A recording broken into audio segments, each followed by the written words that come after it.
அன்னைக்கு சேலத்துல செவ்வாப்பேட்டையில கொஞ்சம் பொருள் வாங்கிட்டு வந்தேன்னு சொல்லியிருந்தால, பொருளை பார்த்தா கம்மியா தான் இருக்குது. ஆனா விலை வந்து பாத்தீங்கன்னா 5000 சில்லற போட்டு இருந்துச்சு பில்லுல.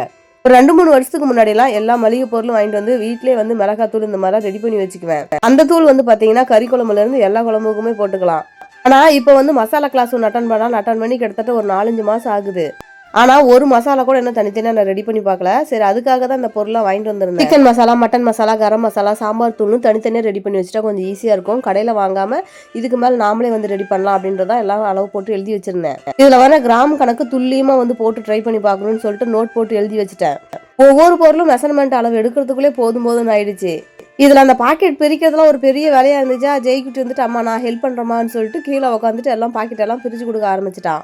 முக்கியமா இதுல வறுக்கிற பதம்னு ஒண்ணு இருக்குது. கரெக்டா பதம் மாறாம வறுத்தாதான் அதோட ஃபிளேவர் அப்படியே வரும்னு சொல்லியிருந்தாங்க. ஏமா தேவி, யூடியூப்ல நிறைய இந்த மாதிரி மசாலா வீடியோஸ் எல்லாம் போட்டிருக்காங்களே, அதை பார்த்து கத்துக்க வேண்டியதானே. இதுக்காக ஒரு கிளாஸ் போகணுமா நீங்க கேட்பீங்க. ஒவ்வொருத்தரும் ஒவ்வொரு மாதிரி சொல்லுவாங்க. கிளாஸ் போய் கத்துக்கிட்டோம் அப்படின்னா ப்ரிசர்வேட்டிவ்க்கு என்னென்ன போடுறாங்க அப்படிங்கிறத நம்ம கத்துக்கலாம். நான் கிளாஸ் போனதுல ப்ரிசர்வேட்டிவ் வந்து எதுவுமே சேர்க்க தேவையில்ல, உப்பு மஞ்சத்தூள் மட்டும் போட்டா போதும்னு சொல்லியிருந்தாங்க. அப்புறம் ஒரு சில பொருள் வந்து ரேட்டு ரொம்ப அதிகமா இருந்துச்சு. இந்த ஜாதி பத்திரி, ஏலக்காய், கருப்பு ஏலக்காய் இதெல்லாம் வந்து பாத்தீங்கன்னா ரேட்டு ரொம்ப அதிகமா இருந்துச்சு. இப்பதான் தெரியுது கடையில வாங்குற மசாலா விடவே ஹோம்மேடா செய்யற மசாலா ரேட்டு கொஞ்சம் அதிகம் தான் அப்படிங்கிறது. ஒரு 5 வகையான மசாலா வந்து ரெடி பண்ணிட்டு இருந்தேன். அப்படியே அரைக்கும் போதே கம கம கம நல்ல வாசனையா இருந்துச்சு.